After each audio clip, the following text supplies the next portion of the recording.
বিয়ে, সামাজিক অনুষ্ঠান কিংবা ধর্মীয় আয়োজন সব ক্ষেত্রেই পান সুপারি অপরিহার্য। আর পান উৎপাদনের জন্য মাদারীপুর বরাবরই প্রসিদ্ধ।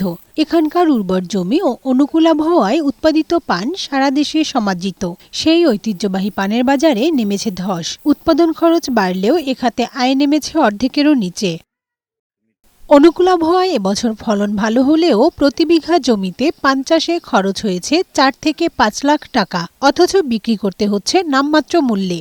যেখানে গেল বছর প্রতি বিড়া পান বিক্রি হয়েছে ২০০ থেকে ২৫০ টাকার দরে, এবছর তা নেমে এসেছে ২০ থেকে ৫০ টাকায়। ভালো ফলন হলেও জমি ভাড়া, শ্রমিকের মজুরি, কীটনাশক, সার সহ উৎপাদন খরচই উঠছে না। দিশেহারা কৃষক। প্রচুর খরচ যাইতেছে আমাদের, হেরুম দাম আমরা পাইতেছি না।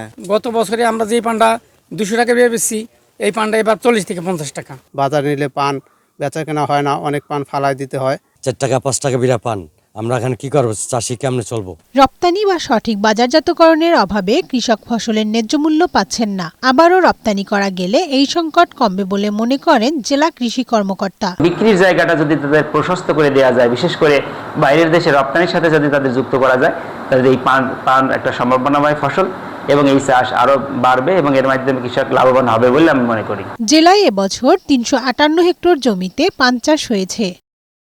কানিজ নুসরাত, বৈশাখী সংবাদ।